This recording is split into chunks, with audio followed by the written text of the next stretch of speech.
Hello everyone. In this video, we are discussing about introduction to object-oriented programming. Here are the few concepts we had to learn about the object-oriented programming. So first one, the basic term of object-oriented programming is object. So what is an object? So it is a real-time entity such as a person like a student or teacher or actor. So any person or thing like a pen, mobile, all this concept like time, month or date. So all these are treated as an object, and the object has three properties. So these three properties are called identity, state, and behavior. For example, if I take a person called student as an object, then student has a rule number. So rule number is used to identify the student. And next, the student belongs to a particular class, that is treated as state of the student. And next, the student have his or her own actions and reactions, okay, towards others, that is treated as behavior. For example, his performance in the exam, all these is treated as a behavior. So the object, every object has three properties: identity, state, and behavior. This object is a main important part of the object oriented programming. Okay, next we have another concept called class.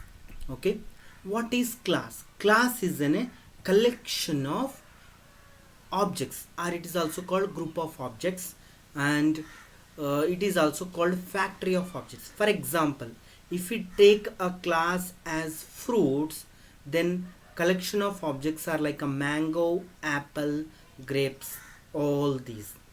If we take a collection of objects, for example, we take a car as a class, then objects are, for example, RD, there are different cars are there, bench car.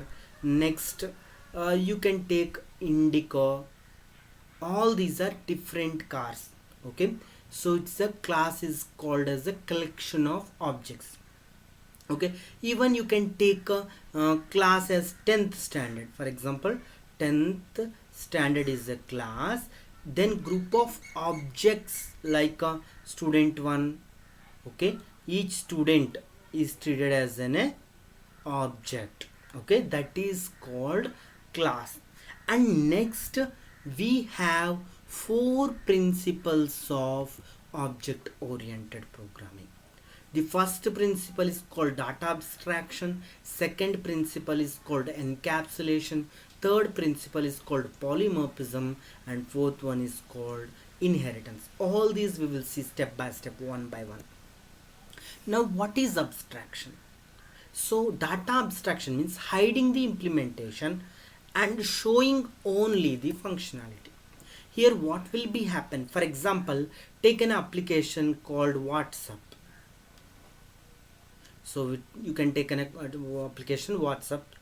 We will think only about the function called sending messages. Other than that, we don't worry about how it work and how we transmitting the message from one device to another device. We will not aware about the background how it will working. Only we need the functionality. If we are sending that message is reaching or not, that is we need. Okay, what is the use of this data abstraction? It will reduce the programming complexity because we need our functionality, we don't need other background details, so it will simplify the programming.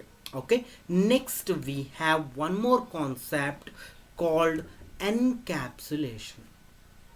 Okay, so what is encapsulation? Wrapping up of data and function into single unit.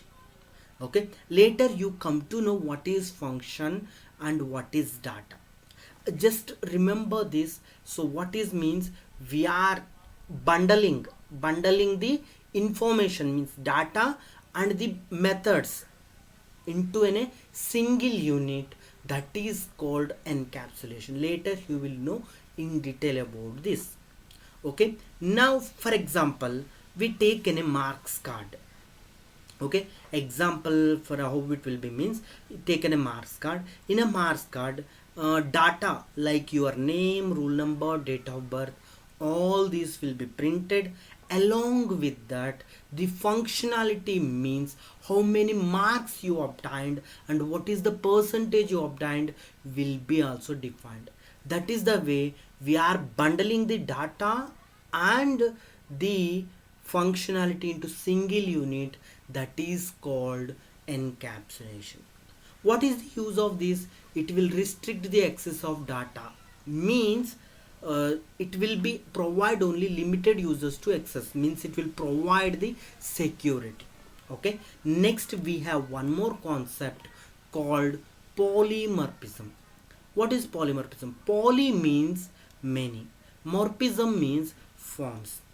Okay, same thing acts as many forms is called polymorphism. Okay, in a programming, anything will same thing will acting as a many different behaviors, performing many different behaviors. That is called polymorphism. For example, take one student called Balu. This student, he is son in a home, student in a school, and customer in a market. The same student Balu is acting in a different way according to the different situation.